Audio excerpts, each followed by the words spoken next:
afternoon, traders. Hope you're all having a fantastic weekend. I'm George Troop, here today taking a look at what's coming up in the markets this week ahead. And there is one word on everyone's lips, big one to look out for, and that is inflation.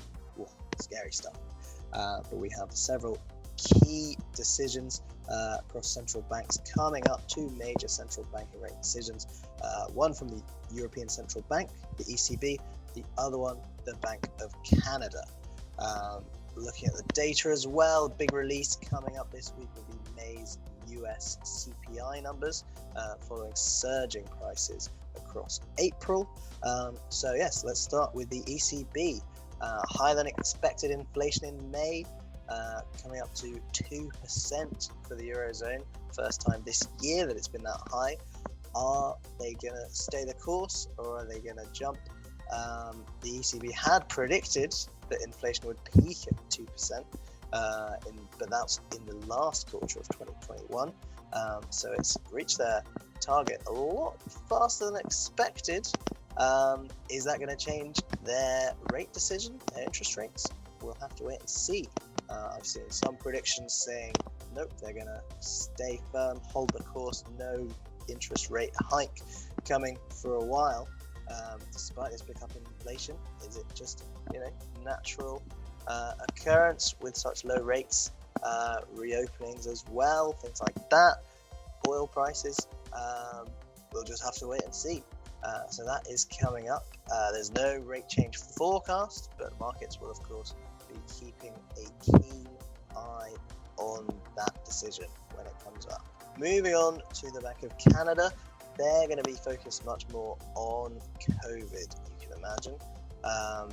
First central bank to actively begin paring back their bond buying program, could therefore be one of the first to raise its central bank rate. That being said, 0.25%, probably not going to move yet in June. We're probably looking a little bit further down the line for any potential changes there, but you never know. Inflation, it's a scary subject. It's definitely at the higher end across the board. Bank of Canada, 1.3%, 1 to 3%, sorry, for inflation at the moment. Could that force their hand?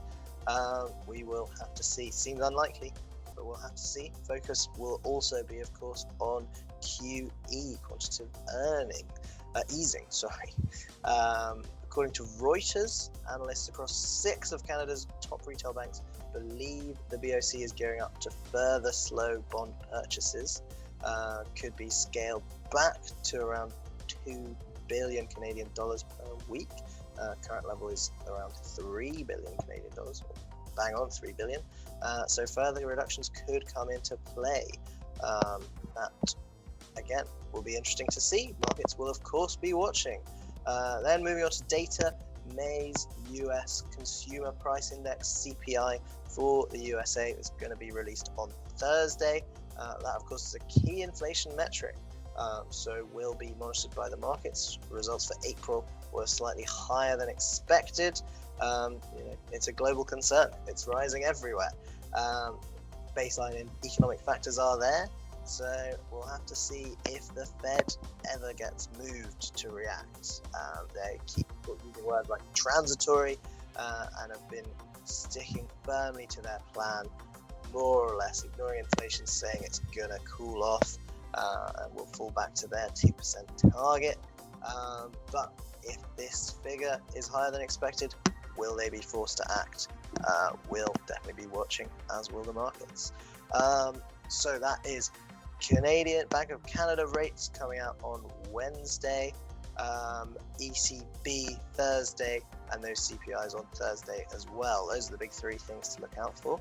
There are some earnings coming up as well. Marvell Technologies on Monday for Q1, and a big one that I'm sure the entire internet will be keeping its eyes on is GameStop, Tuesday, coming out. It's been overtaken a little bit of late by AMC Entertainment, but GameStop was the one that started it all, so keep your eyes peeled there. We'll of course be bringing you all the news as it comes out every morning and afternoon. Any tweets from old Elon or anything sending markets flying, we'll of course be the first to let you know. Thanks very much. Have a great day.